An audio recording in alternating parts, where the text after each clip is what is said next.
Bismillahirrahmanirrahim. Assalamualaikum warahmatullahi wabarakatuh. Bertemu lagi kita dalam playlist Politik Embong.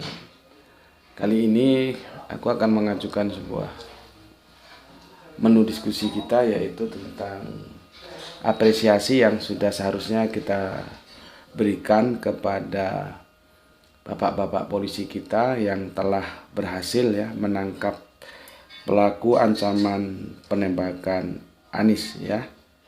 Ini sudah diunggah di beberapa channel YouTube ya. Polisi tangkap pelaku yang ancam tembak kepala Anies ya. Sebuah prestasi yang harus kita apresiasi dari bapak-bapak polisi kita. Kemudian nanti itu akan kita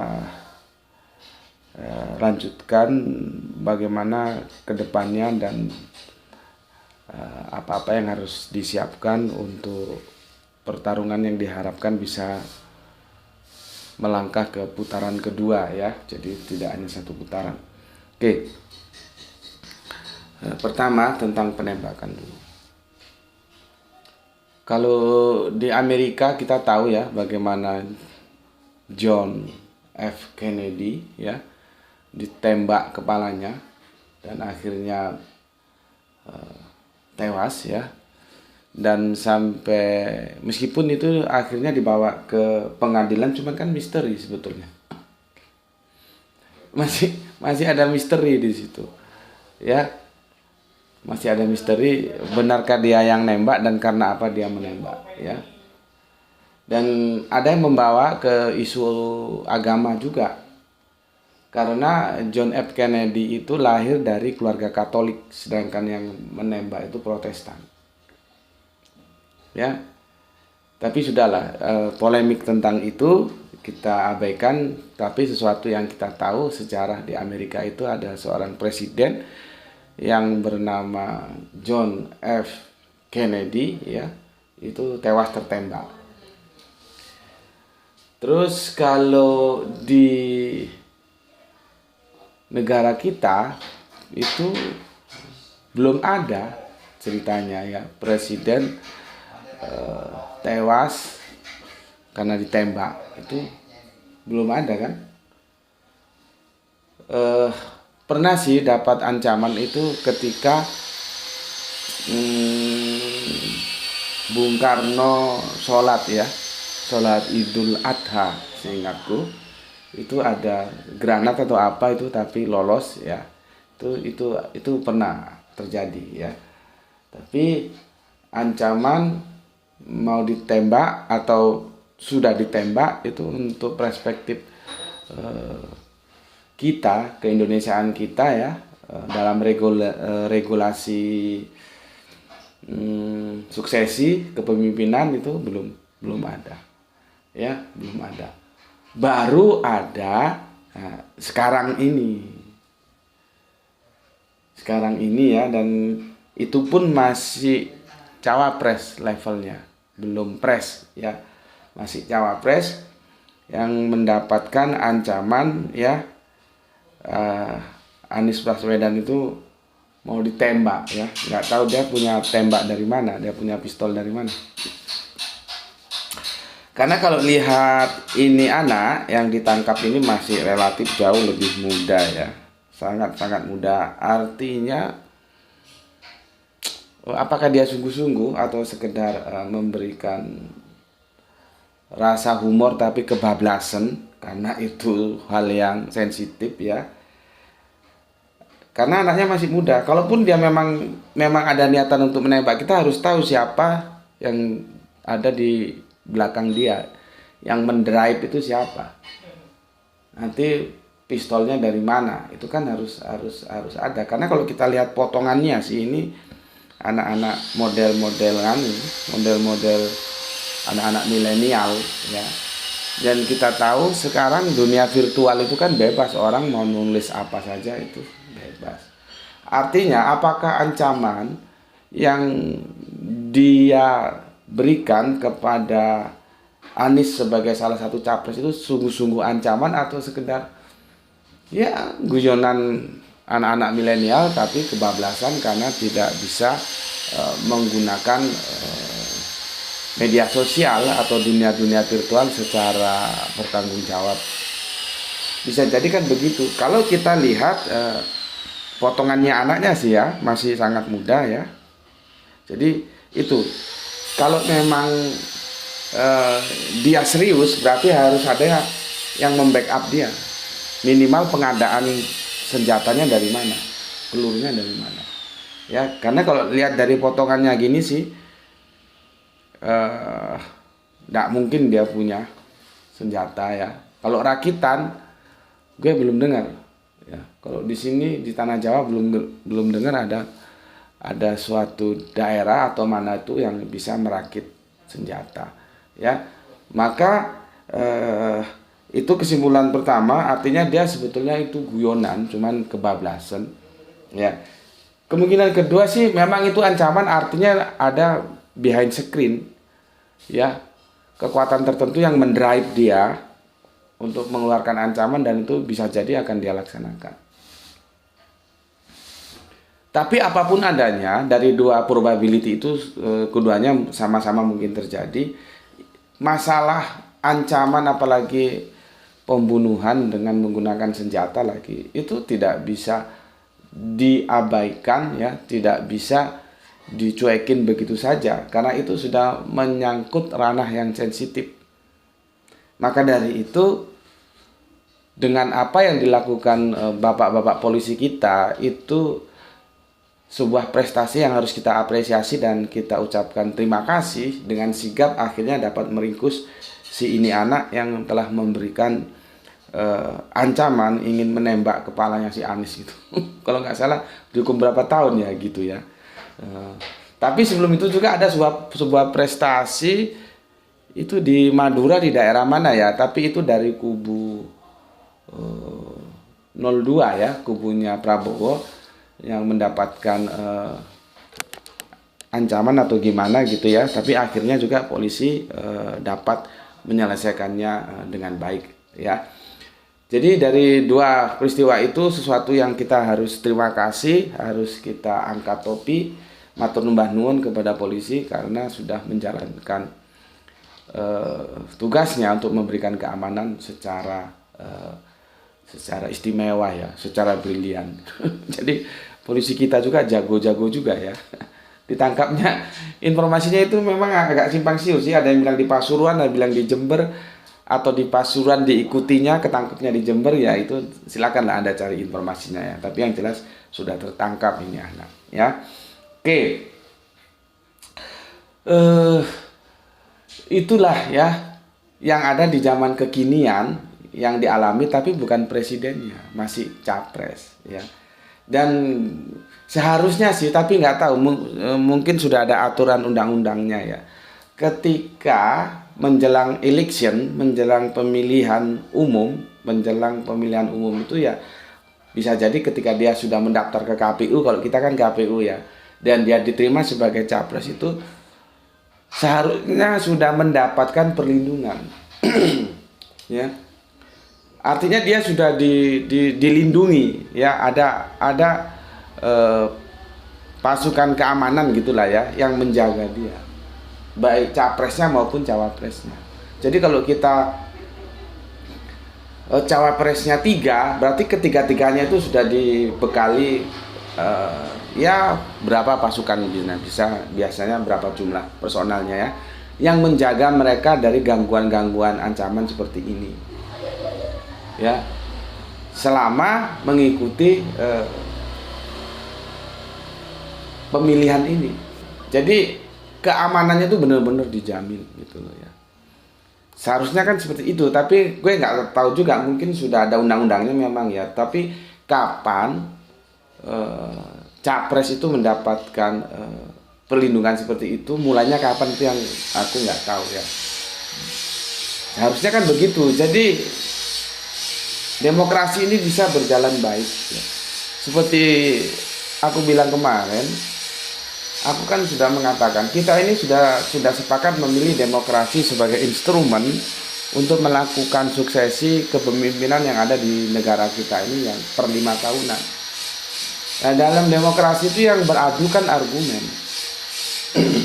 bukan bukan kalau sudah mengancam itu namanya sentimen.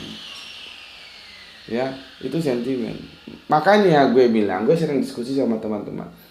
Demokrasi itu kan banyak yang anti sama demokrasi. Kalau gue enggak, demokrasi itu bagus. Cuman dia bisa berjalan membutuhkan sistem yang lingkungan yang juga bagus. Bagusnya itu apa? Pendidikannya sudah mapan, ekonominya mapan. Itu demokrasi berjalan dengan baik. Ya, kalau ekonominya nggak bagus atau pendidikannya nggak bagus atau dua-duanya malah nggak bagus, itu biasanya demokrasi tidak bisa berjalan dengan baik, gitu ya.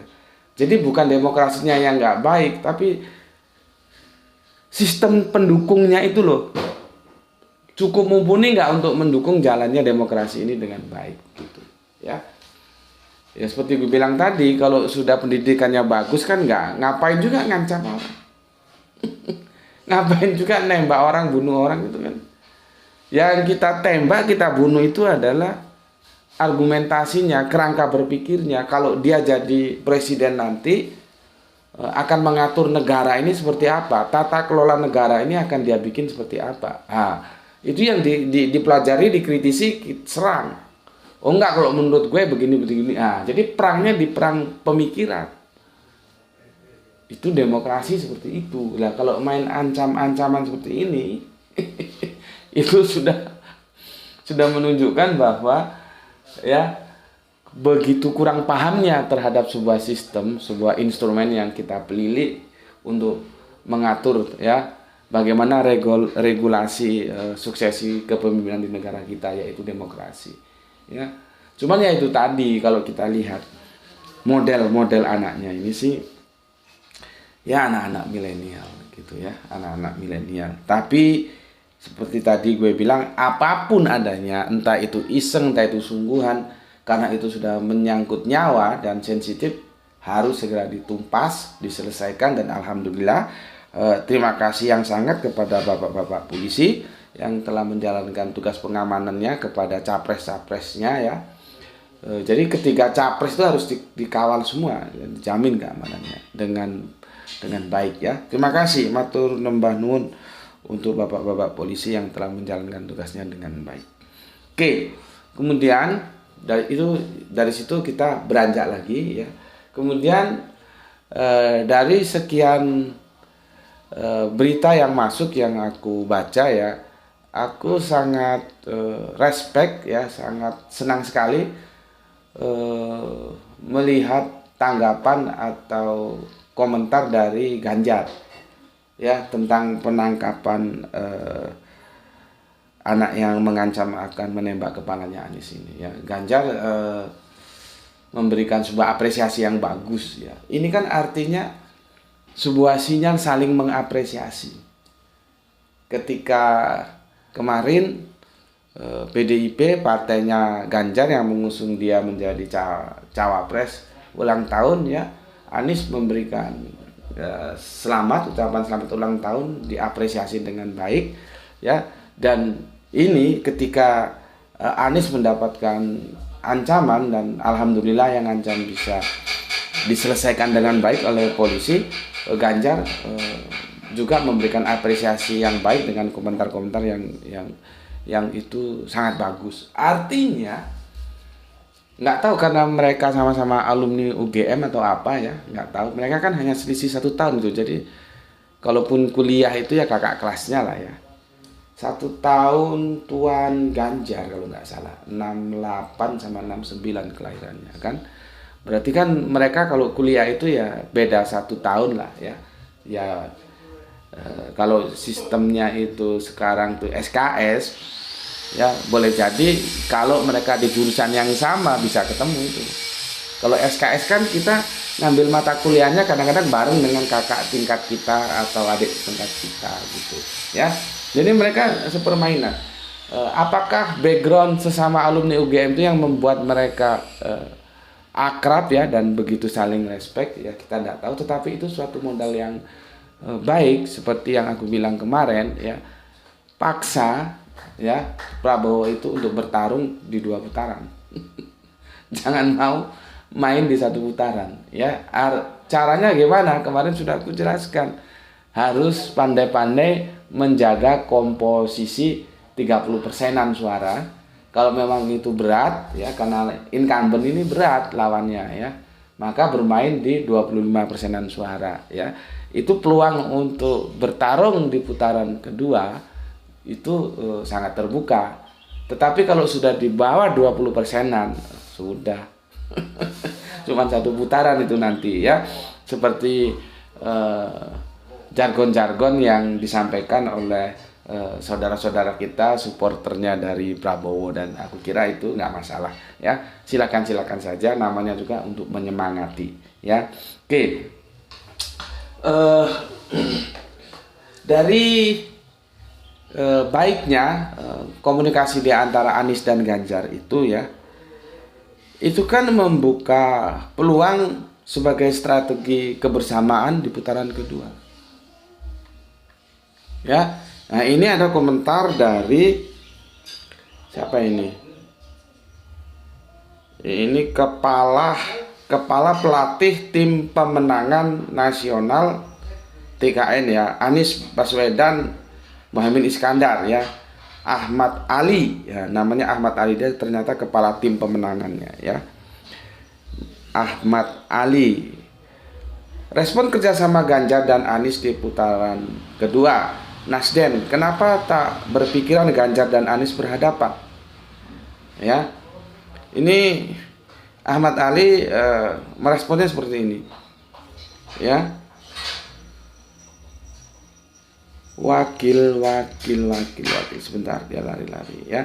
Wakil Ketua Umum Partai Nasdem Ahmad Ali mempertanyakan sikap calon presiden nomor urut 3 Ganjar Pranowo yang menyatakan membuka peluang untuk bekerja sama dengan capres nomor urut 1 Anies Baswedan. Menurut dia, kedua kubu masih mungkin berhadapan dalam putaran kedua pemilihan presiden, ya. Itu bagus komentarnya, ya. Tapi komentar yang ini menurutku kurang elok kalau dia mengatakan, saya nggak ngerti cara berpikirnya. Apakah Mas Ganjar sudah putus asa, ya? Kenapa dia tidak berpikir di putaran kedua bisa berhadapan sama Anies, ujar Ali, ya. Aku kira itu sesuatu yang terlalu jumawa, ya. Ya, Ali, ya. Ali siapa nih namanya tadi? Ahmad Ali, ya. Nggak boleh gitu, nggak boleh jumawa, ya. Bisa saja Ali baru berpikir di step pertama, ya. Tapi kan Ganjar sudah membuka peluang bagaimana nanti kalau itu ternyata 2 putaran, step keduanya gimana, gitu loh, ya. Jadi disikapi yang enjoy saja, yang familiar, yang bersaudara, nggak perlu ngomong saya nggak ngerti cara berpikirnya, apakah Mas Ganjar sudah putus asa. Itu kan kurang elok juga, ya. Dimana kedua mereka antara Ganjar dan Anies sudah menjalin komunikasi dengan baik, itu kan sudah modal, ya. Sudah modal. Kalau nanti bisa terjadi putaran kedua, ya, tinggal gabung saja. Dan penggabungan pusat itu mudah-mudahan diikuti penggabungan sampai ke akar rumput, karena belum tentu loh yang atasnya gabung, bawah mau gabung, enggak, belum tentu. Lah kalau sudah belum Ali ngomong begini kan jadi kurang mesra, gitu loh. Maksudku gitu. Jadi nggak usah ngomong Ganjar putus asa kok, ya, nggak ngerti cara berpikirnya kok. Ya kalau saya nggak ngerti, ya tanya aja apa sulitnya.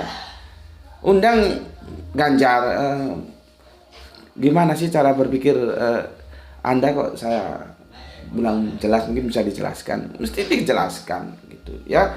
Dan nggak usah ngomong putus asa, karena ini berbicara strategi kedepannya bagaimana, gitu loh. Bisa saja Ali masih berpikir 1 putaran, Ganjar sudah berpikir 2 putaran, ya nggak kena memang. Yang satu masih 1 langkah, yang satu sudah berpikir 2 langkah, gitu loh, ya. Jadi maksud gue, bagaimana kemesraan antara Amin, ya, dan Ganjar, ya. Ganjar itu apa istilahnya? Kok di sini kan Amin. Kurang ngerti gue kalau Ganjar Mahfud itu apa? Gama, gitu, ya. Itu dipupuk dengan baik.